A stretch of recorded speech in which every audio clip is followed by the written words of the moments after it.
This is a free download from the BBC. For more information, go to bbc.co.uk/podcasts.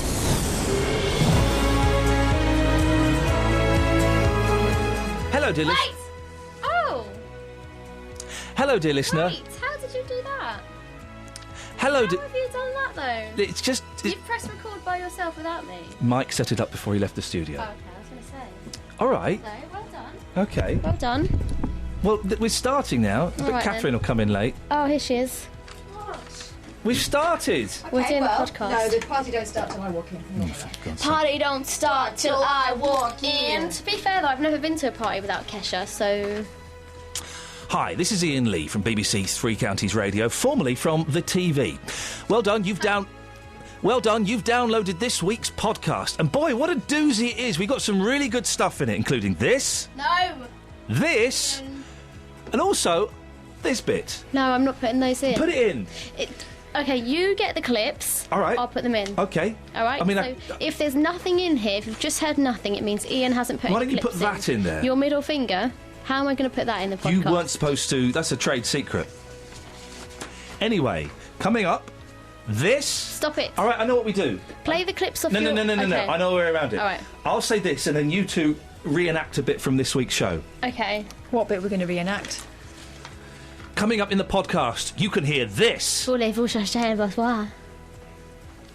This. I don't think they should have tampons on public display. Oh, that's not in the podcast. And this. You pronounce things really weird. You say February. But first of all, let's get straight in with Peter from Walmer banging on about something. Walmer Green. Peter from Walmer banging on about Green. Walmer Green. Peter Green from Walmer. Peter Green from the original lineup of Fleetwood Mac banging on about something. Perfect. Good morning. Peter, what would you like to have a moan about today? I'm not moaning. What? What I want to do is compliment two of our highest ministers, religious ministers. One, What? Justin Welby, Yes? COV, Yes? and Vincent Nichols, Catholic. What have they done to warrant this They praise? have really stood up for the needy. They've not walked by on the other side like lots of people do. And I want to really compliment them on doing this because it's very rare. Remind us what they've said, Peter, and what they've done. Well, they both stood up and said it's a catastrophe for lots of people in our society, what has been happening to the poor. What, in what respect? They're talking about the bedroom tax, weren't they? As one of the things. Yeah, but all sorts of things as well, apart from that. So if you're, it's the first time I've noticed two senior figures in the churches standing up and not passing by on the other side, which I think is brilliant. Well, it's interesting, isn't it? It's interesting that they've stood up and said this, but then what practical help are they offering? Well, the churches are already offering a lot of practical help in the food kitchens and things like that. So because the Church of England, as we know, Peter, is one of the wealthiest organisations in the world, isn't it? So they could maybe sell a few art pieces, get a few million quid together, and go out and actually do something about it, couldn't they? Perhaps we could also sell some of our gold then. Well, but I'm just saying... We've got a great big heap of gold there, which we go and look at. We haven't got that much gold anymore. Nonsense. But you're praising those priests, those religious figures for what they've said. But if I was a homeless person, or if I was struggling to pay the bedroom tax, or if I was in a position of need, I'd rather they sold off, one of their golden chalices and gave me a few quid. Well, do you see what I'm saying? They've got a lot of money, and that's a very short-term view, or biased view. Come to that. No, I'm just putting forward the point of view. We can all walk the walk. No, hang on. Look, with the sixth richest nation in the world, according to Mr. Pickles, the sixth richest. I thought we were seventh, but we're the sixth richest nation in the world. Yes, we can all talk. I've remembered it now. We can all talk the talk, but can we walk the walk? Well, that's just symbolic nonsense you just said. Well, really, it's not. We talk the talk and walk the walk? Well, no, Peter, it's not. The church does more for the poor and needy than most people. As one would hope, they're the church, but they could do. Do we ever? He said he didn't want to have a whinge. He was. Do we ever? Yes. Have a programme to show what has happened to the dumped families, for instance? Society. What are the dumped families, Peter? I don't know what that means. The dumped families are people who have been moved out of their areas and so-called dumped. The programme about it, not about them. It was about the effects on people living in the areas, but. Yes. The dumped families are people who have been moved out of areas where they lived all their life because they now can't afford to live there. Okay, and the members of the church coming out and saying that's bad will have what effect? Well, they didn't actually talk about that, but they were talking about generally what happened and what has happened to the poor people. Right. But the thing is, Peter, again, you're not listening. Talk the talk, walk the walk. Let me break that down. Maybe you don't know what that means. I know exactly what that means. Well, do you know what it means in this context? Yeah, I know exactly. Could you tell me what it means in this context? Well, what you're saying is they talk about it, but they're not doing anything about it. Well, Correct. They are doing things about it. But they could do more. Peter, I'll remind you. We could all do more, Ian. No, I know we could all do more, Peter. But you've brought up the fact that these two religious figures have said that people are struggling. Yeah. And yet they are working for organisations that have got millions of pounds in art, millions of pounds in property, probably billions of pounds. Yeah. So they're in a position to actually do something hugely significant.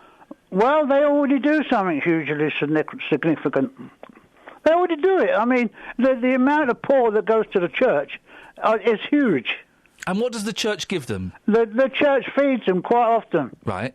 And they organise people to, if you like, deliver food in and that sort of thing. The problem I have, Peter, is when members of incredibly wealthy organisations... Like business people you're talking about? No. Oh. Because you've not you're not talking about business Because you've people. not let me finish my sentence, Peter. So you don't know where I'm going. Would you like me to finish my sentence? Yes, go on then. The problem I have is when representatives of incredibly wealthy organisations start talking about how we should be doing more for the poor. Well, who should start talking about it then? You tell me that.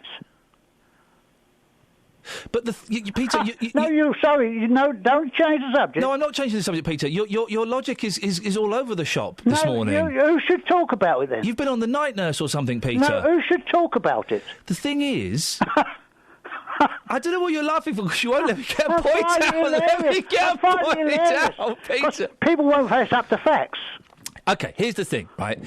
The church is really, really wealthy. It's so easy for them to talk about it. Why don't they just sell off a couple of their artworks and go and pay people's bedroom tax for 5 years? Why don't they go and feed all these people? Why don't they go and home these homeless people? They can talk as much as they want, but why don't they put their hands in their pocket a little bit more?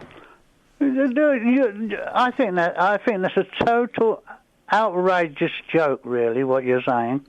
You're saying that they're responsible for the policies of a government. No, I'm not, Peter. That is making people poor. No, I'm not saying that at all. When did I say that, mate? Well, you're literally saying it in effect. No, I'm literally saying it in effect. That doesn't even mean... I'm literally not saying it, literally or otherwise.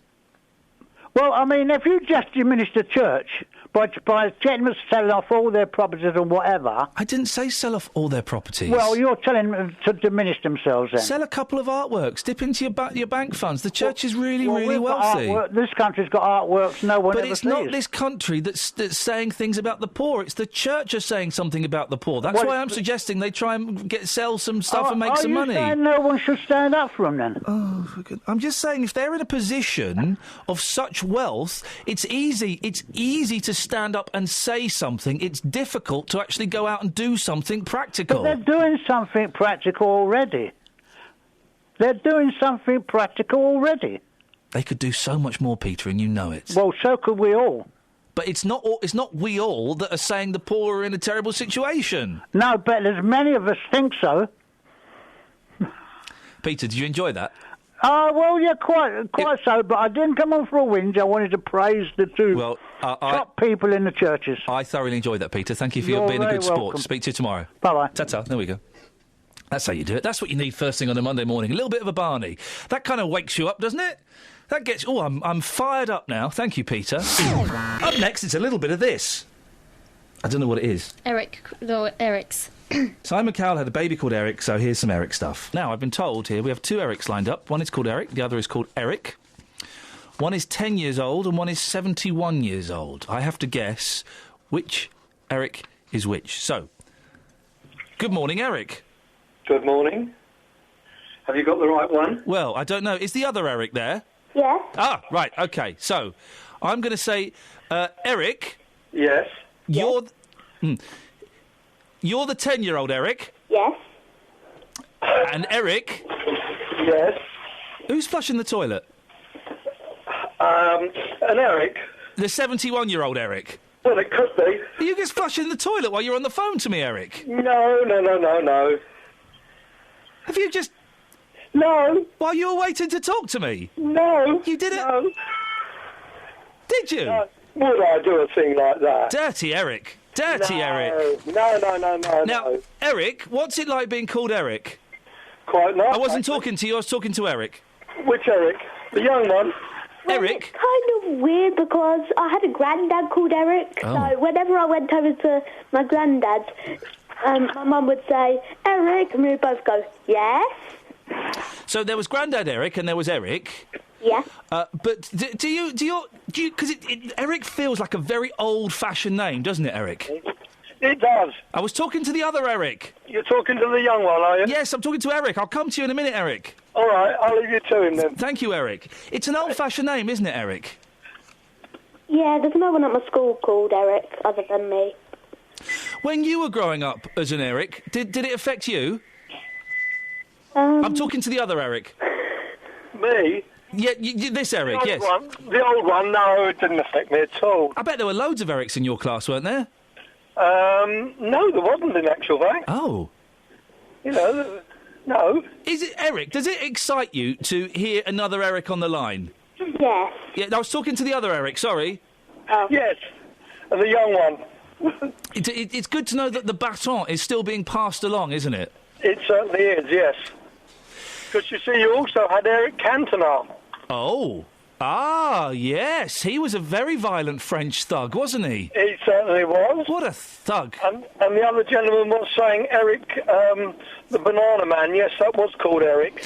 So, Eric, are you aware, then? I guess because there aren't many Erics, you must... Every time there's a famous Eric, you must be really aware of it. Well, I was... Sorry, Eric. I was speaking to the other Eric. Yeah.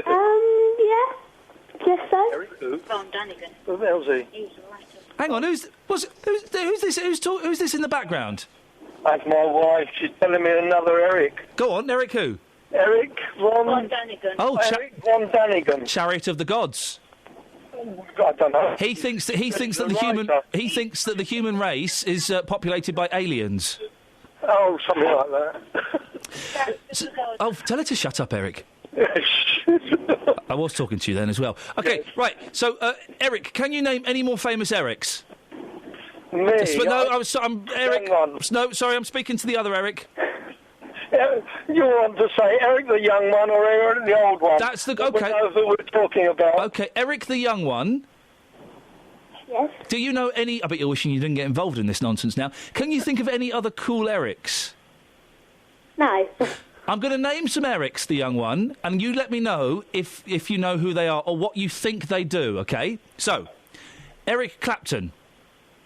Heard of him, but don't know what he does. What do you... have a guess from his name. What do you think Eric Clapton might do? Musician? He's a musician. He's a guitarist. OK. Eric Sykes. What do you think Eric Sykes might do with a name like that?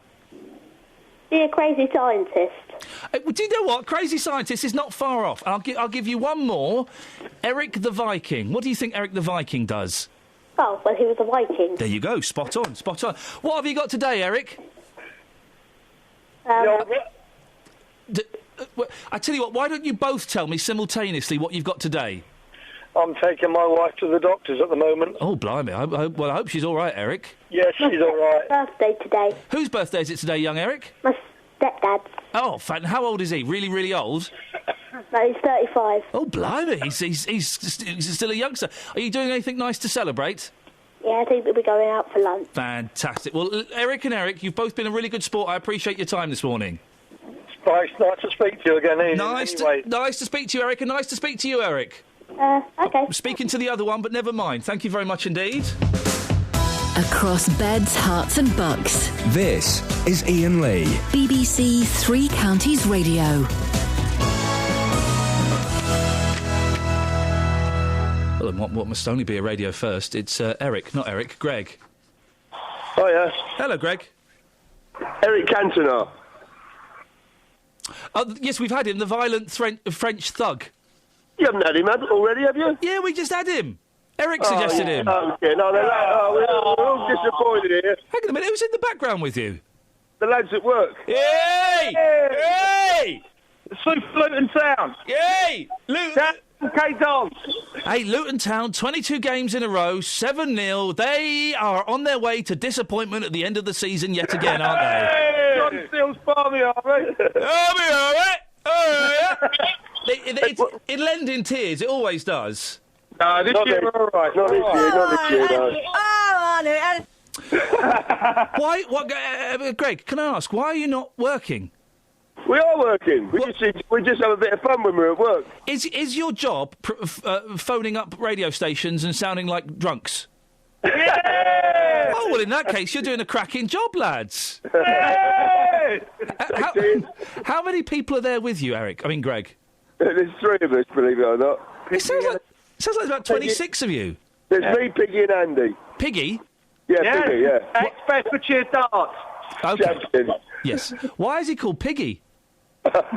You ain't seen the curly tail. OK, we'll leave it there. Thank you very much indeed. I decided I'd like to bring back the balaclava because, well, you just don't see them anymore, do you? I think you should see them some more, and here's why. Now, we're bringing the balaclava back. I think it's criminal that we are not allowed to wear balaclavas in this country without looking like perverts or terrorists. Justin? Ridiculous. Cold mornings out there. You must at times want a woolen balaclava buffeting your beautiful, gorgeous ears and that manly chin of yours. Hey, listen, we all want to stay warm, don't we? But I think, most people nowadays, if they saw somebody in a balaclava, they would be terrified. You don't want to be out there scaring members of the public, but you clearly do. Dennis and I are going to go out in balaclavas. Oh, dear. Well, Iain, you've put this picture of yourself wearing a balaclava on Twitter this morning. It's out there.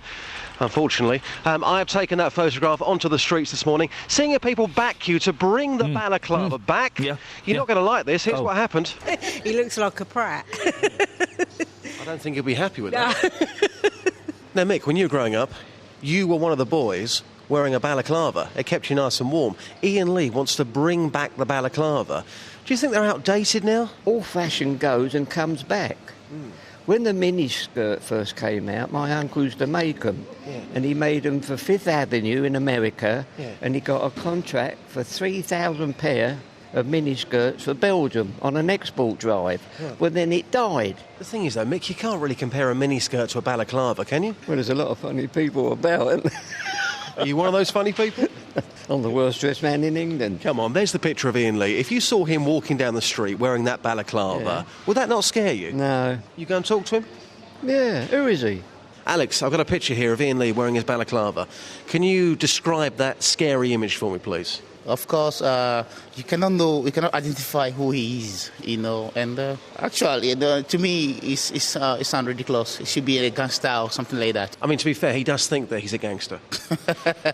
So, what's your memories of wearing a balaclava in your youth? Oh, it's so cold in them days, we just used to wear them, It was part of the gear, really. Iain Lee wants to bring them back. Are you behind this campaign? Well, there's enough crooks wear balaclavas anyway, isn't there? Hey. So times have moved on. Maybe it's not the right thing to do. Oh no, I don't think so. No. I just don't like the look of them. They scare you? Yeah. You want to see what's under that balaclava as well? Yeah. That's even more scary. Yeah. It's not right. Why is it not right? Because his face is covered. You don't know who he's presenting. It's like he's hiding or something. Trust me, that's an improvement. Right. Really? OK. Another BBC biased report from Justin Dealey where he's cut out all the people that disagree with him and he's approached people that he knows will support his bigoted nonsense view. Absolute nonsense. Those are genuine views of the people at Beds, Hearts and Bucks. You will not find anybody, and I'm telling you rightly, you won't find anybody who still wears a balaclava. Oh, yeah, you reckon? You reckon? If they're a robber. Yeah, you reckon? Yeah.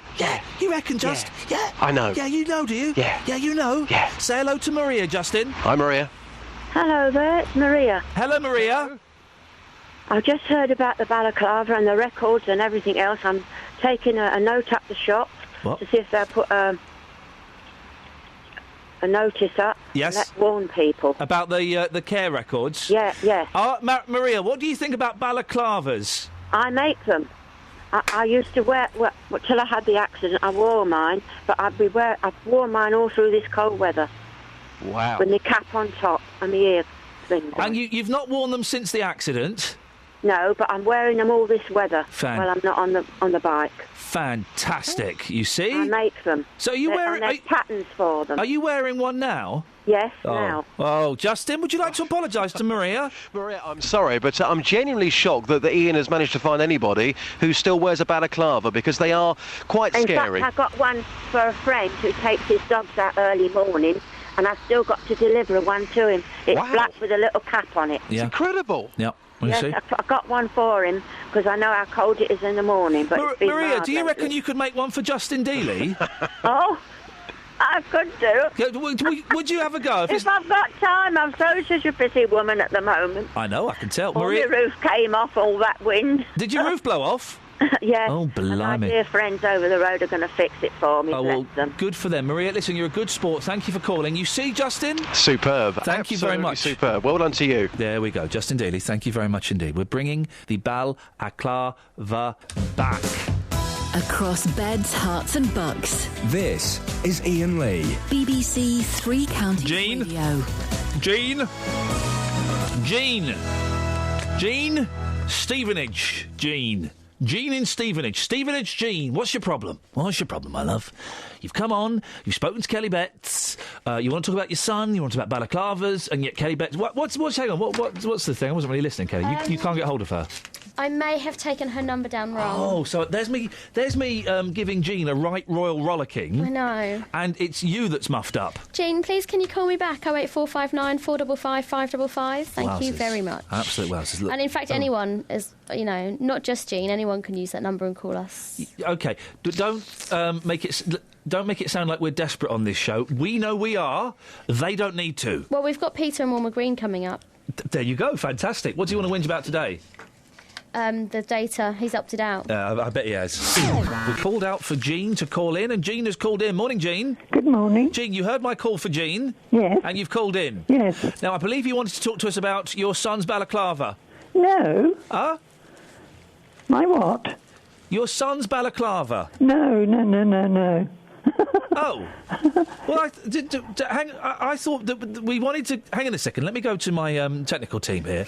Kelly Betts. Hello. You said you wanted Jean to call in... Yes. ...to talk about her son's balaclava. Well, Jean's called in and she doesn't know anything about her son's balaclava. Seems to be some sort of confusion in the genes.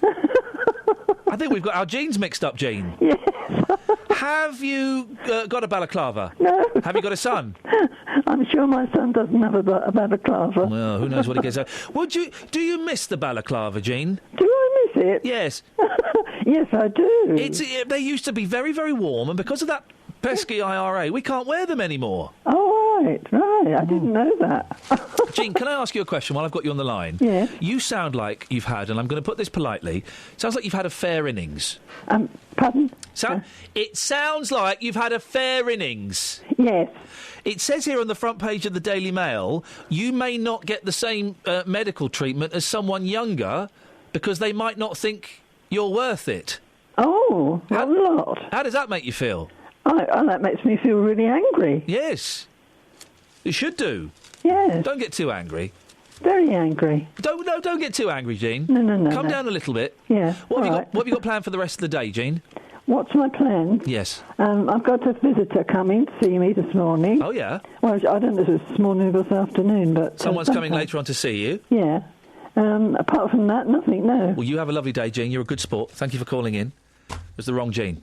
What Jean do we want? So we'd like Jean in Stevenage, who's got a son with a balaclava. Okay. Jean, 08459 455 555. Can I just say? Yeah. When that Jean phoned, yeah. can I just say how sweet she was? Yeah. She went, hello, you called for Jean. How cute is that? Yeah, how wonderful is that? I mean, she was a very good sport. I'm really good at accents. Later on in this podcast, you'll hear me speaking in South African. It's excellent. Catherine, who does voices all the time, says it's one of the hardest accents there is, don't you, Catherine? Yeah, because you often tip over into Australian. Exactly. But I don't... Anyway, I'm jumping ahead of myself. Before we get to my excellent South African accent, have a listen to a little bit of Geordie Leak. What? What was that? Geordie. The front page of The Sun, exclusive. Ouch. Ant chops off thumb tip with veg slicer. Let's get ready to fumble. There's a picture of Ant McPartlin, half, of course, of Ant and Dec, climbing out of the back of a car. Wound. Ant shows bandaged thumb at Telly Studios yesterday.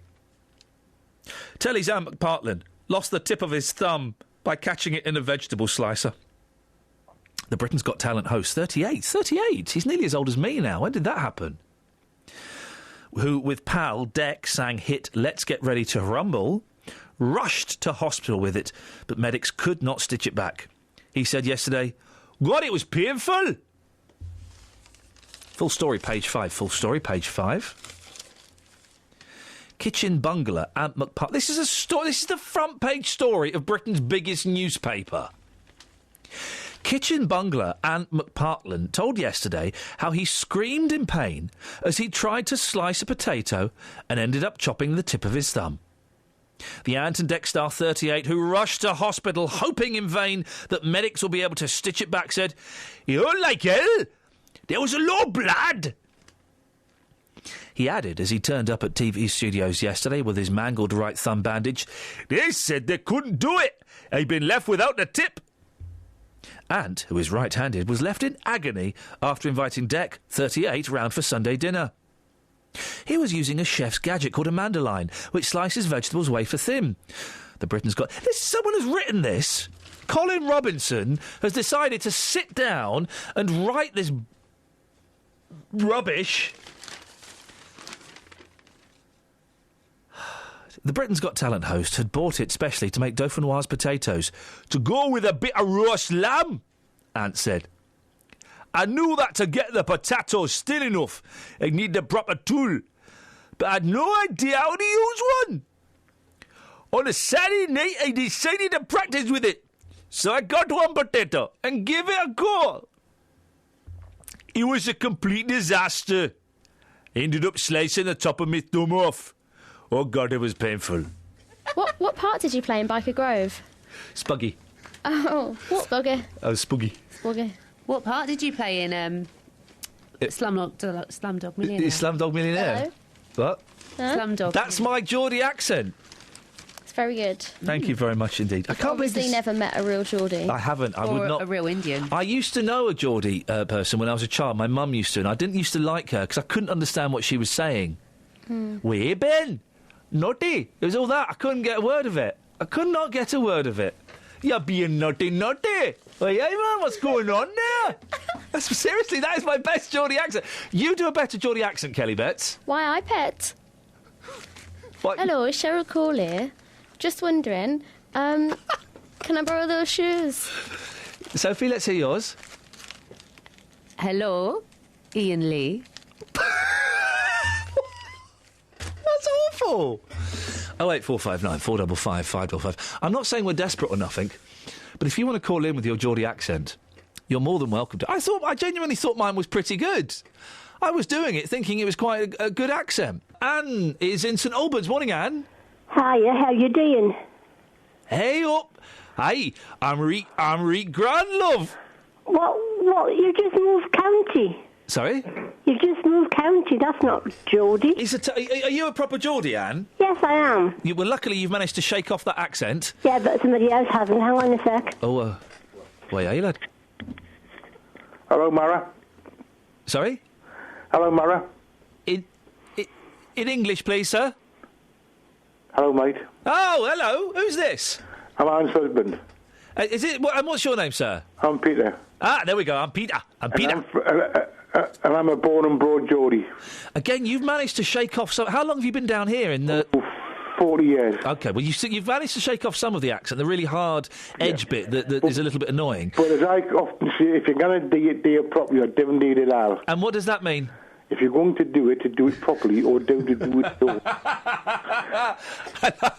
I used to go up to Newcastle on the train. The minute I got off the train in Newcastle, you turn the accent back on. It all comes out. Give me some tips, Peter, on how to do the accent, because I really thought I was having a good stab at it earlier. It's very, very much... I mean, the North East accent, the Geordie accent, is very much a regional thing. And it changes round the North East from Sunderland to Newcastle to Middlesbrough to wherever. And it's very, very broad. As I used to say to some people, I used to say, if you're going to take the mixed day properly, or didn't need it out, or as a guy said one night, I said, do you know what Gannon means? He says, I had some of that from my tea last night. I said, no. I said, you thought I meant gammon. Yes. I said, Gannon. I had Gannon down the road, Gannon along the Scotchwood Road, or Gannon on the beer. I'm getting about every fifth word. Yeah, well, there you are, you see. It's you'd have to go up and stay there for a while. Oh, God, no. To pick it up. I couldn't do that. You could do a radio show from up there. Oh, no, don't give them idea. You divin there with your ticking a boot. You're getting there. You're getting there. Tell her to stop cackling. The reason she's laughing is because I sound like a younger version of you when I do that accent, and it's making her feel all fruity. Go. You didn't know what you're talking about, lad. Talking about, man. Adam, Peter, you're very good sports. Thank you very much indeed. Team chat about nothing? Oh, literally, we talk about nothing. Let's have a listen. This is an awesome record. I'll let them finish. And tomorrow we'll be playing I Think I Love You, the Voice of the Beehive cover version of the Partridge Family classic song I Think I Love You. Kelly Betts? Don't bother. No. Oh. Really? I spent a lot of my younger years dancing to Voice of the Beehive in my bedroom. They had babies' heads stuck on their guitars, didn't they? Yeah, they were cute. They were cute. I once saw, at the age of 15 years old, dear listener, I went to Alexandra Palace in North London. And I saw some rubbish band called The Four of Us. They were rubbish. Then I saw Voice of the Beehive. Then I saw Squeeze. And then I saw The Kinks, all on the same bill. That was awesome. I was there on my own. It was a bit sad. I bet Squeeze were best. No, Kinks was best. Really? Squeeze was good. They're clever. Squeeze was clever and good. I didn't really know many Squeeze songs at that point in my life, so I'm there going, I don't really know these songs, but they've got a real great toe-tapping funky beat. And a meaning behind them, each and every one. Yeah, whatever. I've seen Glenn Tilborough off of Squeeze. Sorry, who? Glenn Tilborough? Brooke. Glenn Tilborough, OK, yeah. Really? Yeah, Glenn Tilborough. Anyway, I've seen that fella off of Squeeze, and Ray Davis off of Kinks. Do solo things. No. So we're connected in some way. We're not, because I saw the bands. I saw the full bands. You saw the solo artiste. Anyone can see the solo artiste. I saw the full bands. No, they can see them now. They couldn't. They couldn't. Before. No, you got that the wrong way around. At your time. My time was then. Right. Huh? So, exactly. There's a story in the paper today, right? Page 3 of the Mail. Mother-to-be taken ill on a train, forced to sit on the floor because no one gave up their seat. OK, she wasn't forced to sit on the floor. No one came up to her with a gun and put a gun to her head and said... Glenn Tilbrook. Thank you. No one put a gun to her head and said, No, stop it. No one put a gun to her head and said, sit on the floor. Sit on the floor. Lady, pregnant lady, sit on the floor. Huh? How did she get back up again? Well, what? Well, that was the problem when I was pregnant. Sit on the floor, lady. But then it's, trying to get up. No, you're missing the point of the story. She is mother-to-be, taken ill on train, forced to sit on the floor. She wasn't forced to sit on the floor, first point, OK? That's why I was doing the vaguely offensive. By a lack of seats. With her baby bump showing, 5 months pregnant Victoria Poskett... 5 months. Doesn't really show, does it? It's hard to tell. Is it water retention? Is it a baby? We've all made that call at various points in our lives. Is she fat or pregnant? Unless it's your second or third child, and it just seems to go bang straight out there. She might have thought a fellow commuter would give up their seat on the train for her. And although no one was civil enough to do so at first, when she began to feel dizzy and unwell, she could rightly have expected a sympathetic passenger to let her sit down. But again, the 40-year-old, oh dear, mother-to-be was ignored and forced to endure the journey sitting on the floor. To compound her misery, For goodness sakes. Where there's a blame, there's a claim. To compound her misery, rail bosses have also told her that should it happen again, they can't allow her to sit in first class. Good. Because if I've paid, as I occasionally do, to sit in first class... Elitist. Sometimes it's only a 15 quid upgrade. That's the price of a ticket. Well, if you're going to Manchester... I've got an idea. Huh? Yeah. You know you can get those fold-away seats? Yes. You just take one of them. That's what I'm going to do. OK, let's focus on this, though. OK. So, first of all, she shouldn't be given a free first-class seat. I don't agree with that, because there is a reason that they are first-class. They are for people who pay a little bit more, who want a little bit more luxury. We can't just give them out willy-nilly to someone who may or may not be pregnant. And secondly... every few months, there's always a story, some pregnant woman banging on about, no one gives up a seat for me because I'm pregnant. Oh, no one. It's not fair. Two things. You've got yourself pregnant. And secondly... Oh, wait, hang on. You can't get yourself pregnant. Unless you're a snail. They do, don't they? Do they? Yeah, apparently. Wow, I wonder if anyone lets them sit down on the bus. Firstly, you got yourself pregnant. Your choice. Secondly, I have never seen a pregnant woman not be offered a seat on a bus or a tube or a train. I've never seen it. I have never seen it. They always get offered. Maybe once she didn't. Maybe all of the people on that train were ill. Maybe they were all war veterans. Maybe they couldn't use their legs properly. She doesn't know. Right. One, I've seen that because I've been that woman, OK? And two, substitute pregnant for old. Is it still OK? An old pregnant woman? No. That is disgusting. An old person who felt ill or who was having a little bit of trouble standing. It's just about being nice to each other, isn't it? This isn't about being pregnant, not pregnant. Just don't be awful to each other. Well, hang on a minute. So you're saying be nice to each other, Yeah, then? how about that? It's radical, isn't it? So how about that, then? That's radical. If I... Rude. So rude. We'll stop that when the boys come in, by the way. So you're saying be nice to people. That means what? So if I just see anybody standing up, oh, do you want my seat? Well, then I'm standing up. If I saw an elderly gentleman who was less fit than I was, who needed to sit down, I would offer up my seat. And it's not about being a man or a woman, it's about the fact that I can stand up and he's having trouble. Right? So, same goes with pregnant women. I do the same thing. I think this is a myth. This doesn't happen. It happened to me. I don't sit down on the tube because I just cannot be bothered with the politics. I just stand. There are a lot of politics. There really are. I'll just stand also, because I don't want to upset anyone. It's easier if you're standing near the door, isn't it, when you want to get off? Who owns the armrest?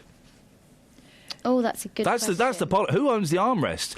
Particularly if you're sat at the end with the glass sheet to your left. Right, you can lean on that. Well, you could. Well, but then that armrest is yours. So if you go all the way down, but then there's someone at the end who hasn't got. Who owns the armrest? See, the problem you've got is that you've got arms like Mr. Tickle, so you own the armrest whether people have a right to it or not. You own the armrest opposite. And I wish gentlemen would close their legs. Oh yeah. What's that all about? And big newspapers as well. Oh, for goodness sakes. But anyway, back to this. Yeah, so when I was a pregnant woman, the only people that offered me seats on the tube were young, and I'm talking 17, 18-year-old men. Right. In your face, businessmen, reading your paper, pretending you can't see me. Reading your paper. Eating your patisserie croissant thing. Oh. Really? When are your boys coming in? I'm sure they'll be very proud. I've got an idea. Yes, Kelly. Another one. Yes. We could dress me up like a really old lady and give me a really big pregnant belly and put me on a train. She's totally not understood any of this. See what happens. Catherine? If you don't like the idea, you can just say no, it's fine. But I'm going to do it whether you're with me or not. What do you think, Catherine? There's a producer. Why's she got her head in her hands? Why's she crying? Stop crying. Stop it. It's making me feel sad, and I don't want to feel sad. You're making me feel sad because you're sad. That's selfish. It's because you did that silly voice thing. Oh!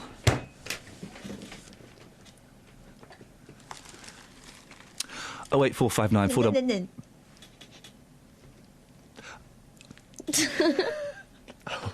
08459 455 555 if you want to take the mick out of Catherine Boyle. Wow, we were literally talking about nothing there. That went out on the radio? Apparently, and now it just went out on the podcast. Please don't let my bosses know. You've got bosses? Well, I mean, there's that fella and that lady. They're the oldest, so I'm guessing they're the bosses. They don't listen to this, do they? No, no one does. They don't know. They don't know we do this. Chris's bus story really was a humdinger. I can't remember exactly what it was about, so I'm looking forward to re-listening to it now. It goes on for 8 minutes, so it better be good. He says it. Oh yeah! 8 times. This is good, actually. Trucker Chris. Hello, my boss. How are you? Oh, I'm getting worried because Catherine wants to show me something. I'm trying to ignore her. Yeah, well, this is a very good morning to that lovely Manchurian lass, the trucker's favourite lady, Catherine. Whoa! This morning. Why? What's honk honk? Sick note. Sick note's back. Yeah. No, she's not back. What do you want to say to sick note then, Chris? Yeah. Well, a couple of years ago, it's one of the very few times that I've actually used a bus. Oh yeah. Tell Catherine. Catherine, you talk to Chris. I'm sitting this one out. Go on, Chris. Tell me all about it. Hello, sweetheart. Hello. How's that lovely Manchurian lass of ours, Lady Catherine? All the better for hearing from you, Chris. How's the trucking going? Where are you off to today? I'm on the way down to London with a shed load of chemicals. Oh. Yeah, it's a bit nasty. But, you take it easy as you go. I will do, and you, my sweetheart. All right, tell me what happened on this bus then. Yeah, okay, sweetheart. So what happened on the bus? Yeah, say to Ian, a couple of years ago, it was the first time I've used a bus in a long, long time, and it was pretty full. And a lady got on with a broken leg and crutches. I stood up to give her my seat, which she took, and the bus driver asked me to leave the bus. What? Yeah, because apparently it's up to the discretion of the bus driver to who he lets stand on the bus. And I was asked to leave, but he wouldn't move the bus until I got off. Flipping heck, what a story. Right, do you mind if I just put you through to Ian with this one? It's a belter. Hang on. Ian, call for you. OK, we're going to go back to Trucker Chris. Morning, Chris. Hello, boss man, how are you? Yeah, I'm good, thank you. Chris, what have you got for me? Well, I was just saying to Catherine there, a couple of years ago, it was one of the very few times I used a bus. Yeah, what happened? And it was pretty full, and a lady got on with crutches with a leg in plaster, and I offered her my seat, which she duly took. And the bus driver asked me to leave the bus because he wasn't prepared to let me stand. He did what? He asked me to leave the bus. Apparently, they have a ruling on the buses that it's up to the discretion of the bus driver to who he lets stand or how many people he lets stand. So, hang on a minute. So you gave this pregnant woman the seat? Yeah. And you had to get off the bus? Yeah, he asked me to leave the bus. He wouldn't move the bus until I got off. Hang on a second. Kelly? Sorry, I've just come back in. What's happened? Kelly, this is Kelly's just been out to the loo. This is an incredible story. Chris, tell Kelly the story. Yeah. So one of the few times I was on a bus. You were on a bus? Yeah, I was on the bus, and the bus was pretty full. Yeah. And a lady got on with crutches and a broken leg. And she was standing, and I offered her my seat, which she duly took. Yeah. And then the bus driver asked me to get off the bus because he wasn't prepared to let me stand. That's outrageous.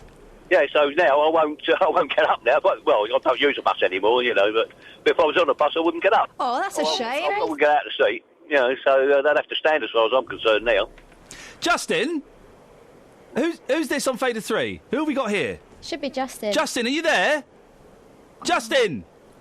Justin? I think he just can't believe the story. Chris, I want Justin to hear this because he won't believe this. Get Justin up. This is incredible. So the driver, tell me again. Chris? Yes, mate. Tell me again. Yeah, a couple of years ago, I was on a bus, and the bus was pretty full, and a lady got on crutches and her leg in plaster, and I offered her my seat, which she duly took. And then I was asked to get off the bus because the bus driver wasn't prepared to let me stand. Right. And apparently, it's up to the bus driver who he lets stand or not, and how many. So she wasn't... She wouldn't move the bus until I got off. So she wasn't pregnant, she had her leg in plaster? Yeah, she had her leg in plaster, yeah, she was on crutches, yeah. Were you not tempted to say to her, excuse me, love, there's been a bit of a mix-up, can I have that seat back? I felt like it, but I mean, what could you do, Well, I would have... She'd already plumped her bum in the square, Well, I would have said... Well, I was a bit miffed, but I mean, I created a little bit and threw me dummy out the pram and he gave me me fare back, but that's not the point, I mean, I was already on the bus. We've got a work experience working here, Chris. We've got Clary is a work experience. Morning, Clary. Hiya. Clary, excellent cup of coffee that you're doing. And thanks. Are you enjoying working at BBC Three Counties? It's all right. You having fun? Yeah. What do you want to be when you grow up? I wouldn't mind being on the radio a bit. Well, you're on the radio a bit now, Clary. Listen, Chris has just called in. Chris? Yes, mate. Tell Clary the story, because I don't think she'll believe this. Well, you want me to tell her enough now? Tell Clary, go on, because she was out. She wouldn't have heard this. Right, I was on a bus a couple of years ago. Yeah? The bus was pretty full, A lady got on with crutches and a broken leg. And I offered her my seat, which she duly took. I stood up and the bus driver asked me to leave the bus because he wasn't prepared to let me stand. And apparently it's up to the bus driver to who or how many people we let stand, if any. Can you believe that, Clary? That's crazy. Justin? Morning, boss. Listen, we just had Chris call in, right? Chris, tell Justin your story, because I don't think he's going to believe this. Go on. Go on, Chris. Go on, Chris. I'll tell you what, Justin, not a lot of people know this, mate. OK, Chris, I'm ready for it. Come on. Yeah. A couple of years ago, I was on a bus, which is one of the rare occasions. A lady, and it was pretty full, and a lady got on with crutches and a broken leg. Right. I offered her my seat, which she duly took. Yep. Then the bus driver asked me to leave the bus because he wasn't prepared to let me stand. What? Yeah, exactly what. That's ridiculous. I threw me dummy out the pram. Yeah. Jumped up and down, pulled what air I got out, and got me fare back, but I still had to get off the bus. But this is the problem, though, Chris, isn't it? Because, you know, some people, when they do give up their seat, for whatever reason, have a negative experience, and then that will then put you off from doing the same in the future, won't it? Well, it has, yeah. I mean, that was one of the very rare occasions. I drive everywhere, usually, but that was one of the very rare occasions that I actually used the bus, you know. And crazy. But what I couldn't understand was why would he be willing to let her stand and not me? Chris, stay there a second. Richard and Stevenage just called in. Morning, Richard. Morning. Richard, you wanted to have a word with Chris, did you? Yeah, Chris, I was just listening to your story about having to stand up on the bus, but I didn't catch the end. Could you just repeat the story for me? Chris, can you tell the story again to Richard? Hello? Yeah, Chris, can you hear me? Yeah, just about. Richard's just called in. He missed the story. Could you tell him the story again? Yeah, I was on a bus a couple of years ago and it was pretty full. And a lady got on with crutches and her leg in plaster. I stood up and offered her my seat, which she duly took. And then the bus driver asked me to get off the bus because he wasn't prepared to let me stand. That's incredible. Yeah, apparently I was informed that it's up to the bus driver to who he lets stand and how many and when. What do you reckon to that, Richard? I have to remember that next time I'm on the bus. It's incredible. I mean, it is incredible. We can just go to Alice. Yep. Alice, it's Iain here. Alice, Richard, Alice is our travel expert. Alice, Richard has just told us an amazing story about... OK. I'm not going to... Richard, tell Alice... Chris, sorry. Tell Alice the story. Hello, sweetheart. Hello. Yeah, I was on a bus a couple of years ago. It was pretty full. A lady got on with crutches and a busted leg in plaster. I offered her my seat, which she took, and then the bus driver asked me to leave the bus because he wasn't prepared to let me stand. But he was prepared to let her stand. What? Yeah, exactly what. That doesn't make any sense. Yeah, so I threw me dummy out of the pram, jumped up and down, and he gave me fare back, but I still had to get off the bus. Why did you have to get off the bus? Yeah, exactly. Why was he prepared to let a lady with a busted leg stand, but not me? Richard... It's a great... sorry, I keep calling you Richard. Chris, it's a great story. Do you reckon we could get you on after 8 o'clock to tell that story on air? Yeah, you can do, if you let me know when. Well, we'll give you a call back a bit later, and it sounds great. I think the listeners would like to hear that as well, so we'll get you on air a bit later. Yeah, OK, what I'll do is I'll keep my hands free and my phone in my pocket, so I should be, pick you up anywhere then. Good lad, Chris. I'll speak to you later on. I'm sure the listeners will want to hear that. I didn't quite get that. The bus story. What happened? Right, so he was on a bus. He doesn't normally get on buses. And I tell you what, I'll explain it while we listen to us playing Jinx. Jinx! Jinx! Not at the same time. We didn't say it. Not at the what? Same time. It doesn't work. Work like that. No. Steady. Jinx. You can't do it. You're such... Divvy. Front page of the Comet...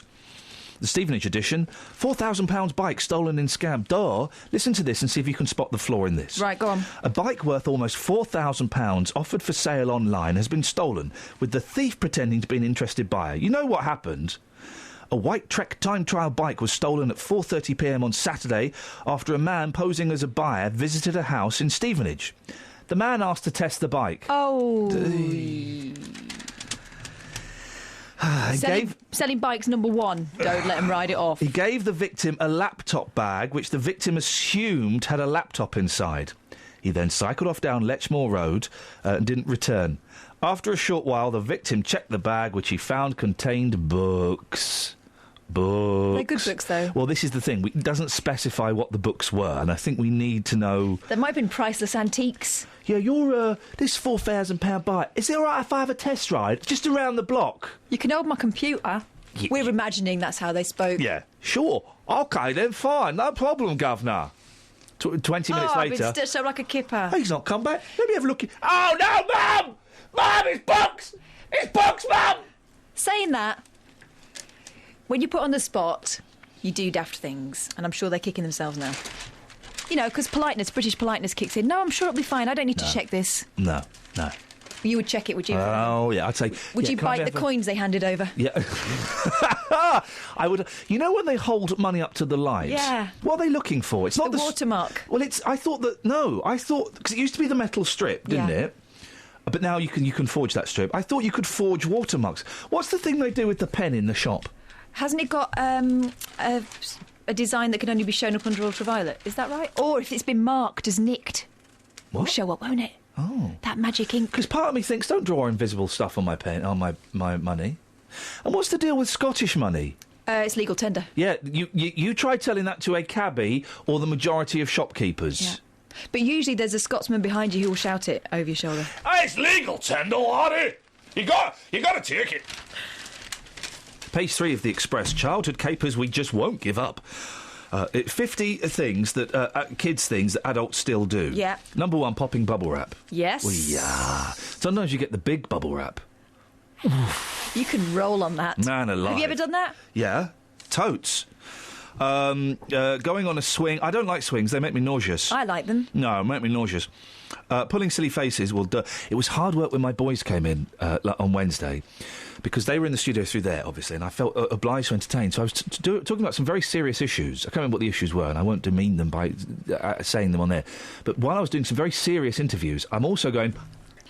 But they did have their noses pressed to the window, so yes. to ignore them. I was pulling silly faces, is what I was pulling silly faces whilst having a water fight. Saying jinx. No one says jinx anymore. Do you know what jinx is? Yeah, when you say the same thing at the same time. Jinx. Jinx. Don't you have to do a thing? No, you can't speak until I say your name. Oh. I've got to say your name. Is that how you play jinx, Kelly? Is it that way around, though? Sorry? When two people jinx... Yeah. Who decides... Jinx! Yo, this is awesome! No, I said it. You can't say it. You can't. What word did you say the same then? Decides. So I've said it. What word? No, we said decides. Decides. Jinx. No, you're jinxed. You're jinxed. You're jinxed. Until you're jinxed. You're jinxed. You're jinxed. Jinx. You can't speak until I say it first. I said it first. Jinx. I said it first. Jinx. Jinx. Jinx. Jinx. Jinx. Jinx. You can't speak. You can't speak. Catherine, tell her she can't speak. Oh, you just said my name. No, I've got to say your full name. So hang on a second. Where are we now? You can't speak. I'm speaking to Catherine. And you can't speak. I'm speaking to Kelly. But I'm going to. You can't. But I am. What will happen? I'll just lose all respect for you. Oh, well, I don't care about that. Right, Catherine Boyle, tell her. Oh, she said your name. I know, so I can say it now. Yeah. Can you two grow up? Oh, Mum. Richard always bangs in... Richard always bangs into my mornings by phoning in to have a go at me about my pronunciation. Here he is doing it again on Friday. I had a call from head office, pronunciation department. Really? Do you not mean the pronunciation department? I knew you'd fall for that. The girl said you'd fall for that. Well, it's not falling for it, it's correcting you. But before I go on to that, there is a possibility that you, my dear boy, are related to Spanish royalty. Oh, hey, go on, fella. I'll just touch on my estate agency expertise first. Property with a sinkhole for sale, nice detached property, potential for swimming pool, no planning permission required. Now listen, this business about this. Stop it. Pay attention. Yes. This business about your pronunciation. Yes. Apparently you can't roll your R's, and it may be an affliction that you've got from the Spanish nobility dating back to the Andalusian lisp. Now they've asked me at the BBC pronunciation unit to get you to repeat after me. Fresh Furore in February. Right. Watch my lips. Fresh Furore in February. Right, OK. First of all, I'm not attempting to roll my R's. That's something completely different. That's from the John Gaunt school. About that. Just pronounce it. OK. What do you want me to pronounce? Fresh Furore in February. There was a fresh furore in February that was quite macabre. Sorry? You're doing a Jonathan Ross, which is an imitation of the Andalusian lisp. Have you heard of the Andalusian lisp? I've heard of cutting off Richard and Winslow, which I'm about to do. You're always doing that. Yeah, you're right, actually, I am. 08459 455 555 is the telephone number. What a cheek. What an absolute cheek. Really. I can give you a precise example of the Andalusian accent if you'd like. I mean, only because I have 1 minute to fill before Alice comes and does the travel. They don't pronounce their S's. Right. Mm-hmm. So they say, fui una fiesta con los amigos. Oh. What did you just say? I went to a party with my friends. Is that what you said? Tell us what happened at the party. Bebimos una cervecita. Y bueno. Yeah. Nada. Stop doing that. Stop doing that. I'm really enjoying your accent. Yeah. What's the accent? It's from Andalusia in Spain. I didn't hear it. Can you do it again? Well, the best example is to say, fui una fiesta con los amigos. O quiere este o este. That's okay. Do you want this one or this one? I'll have them all. Oh, man alive! Catherine Boyle! Now, I've teased it. Here it is. You heard my excellent Geordie accent, man, which was really good. What? Wow. I'm a Geordie. And why are you... Ian is sitting with his shoulders shrugged right up to his ears. Because all Geordies have got near shoulders like Spuggy. So that was the Geordie. But here is the piece de resistance. It's me in South Africa speaking the native language, South African. Right, so got an email here. Where is it? Where have you gone, computer? This is from James, entitled Banter and Handguns, on the back of this story that's on the front page of The Sun. The city trader got shot in the leg. Robin Clark, the Wolf of Shenfield. He's back to work after a month off, and his mates thought it'd be hilarious to wear balaclavas and sneak up behind him and go bang, bang, bang. At first I thought it was hilarious, classic bants, and then I'm thinking, well, actually, is it? It's a little bit... Too soon. Anyway, James emails. Ian, many years ago, my brother and I had some banter with my cousin as he was just finishing work at a ladies' clothing store. Oh, my goodness gracious me. This is awful. I've just read this. Sorry, this is awful what's being done here, right? I think this is in South Africa. OK, I think this is happening in South Africa. Oh, hang on a minute. This has taken a dark turn. Well, yes. In terms of the crime rate in South Africa. Many years ago, my brother and I had some banter with my cousin as he was just finishing work at a ladies' clothing store. Now, this isn't banter. We sped up outside the rear of the staff entrance, jumped out of the car with handguns drawn. This was the days in South Africa when everybody had a handgun. Shoved my cousin up against the wall, frisked him, shoved him into the car, and sped off. We thought it was hilarious. We were laughing for weeks, especially when he went to work a few weeks later. It was a part-time job, and his employer decided that they no longer required his services. Happy days. We were 18, I'm now 42. That's from Jim.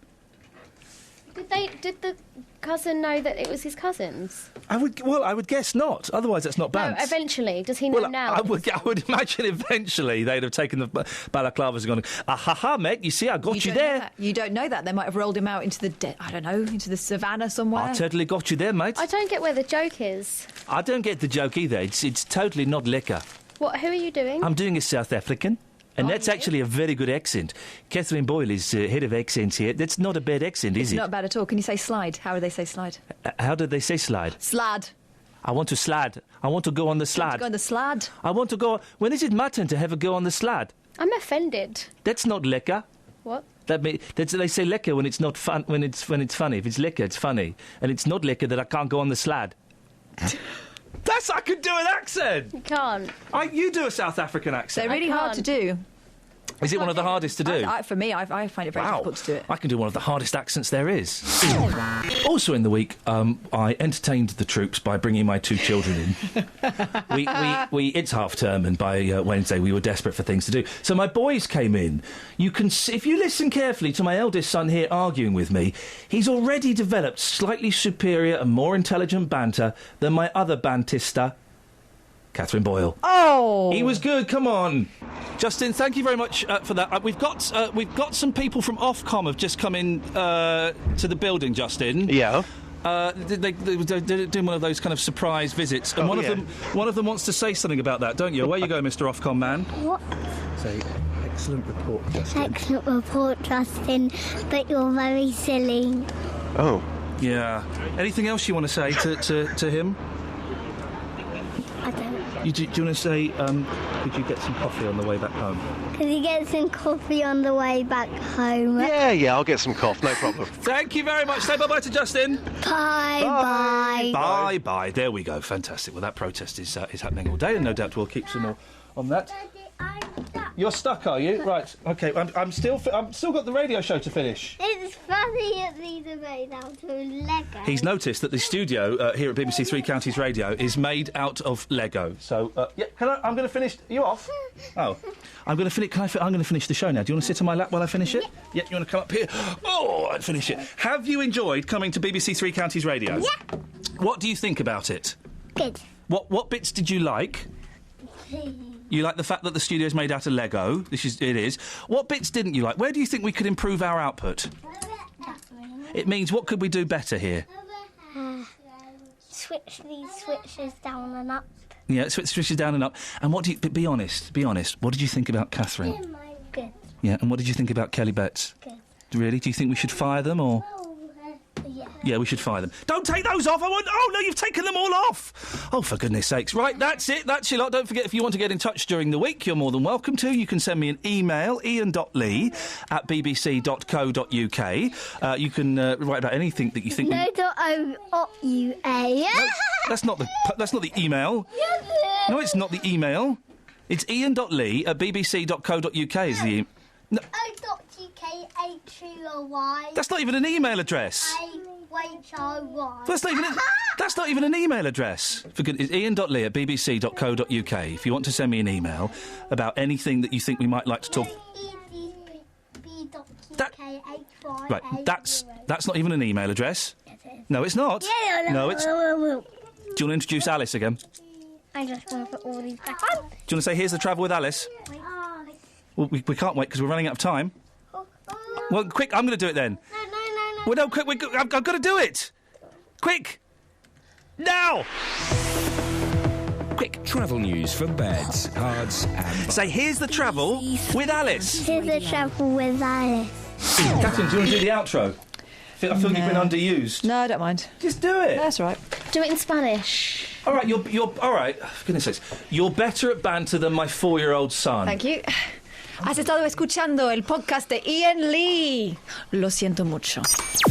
Thanks for listening to this free download from BBC Three Counties Radio, your local radio station for beds, hearts and bucks, on FM, AM, digital radio, and online at bbc.co.uk/3counties.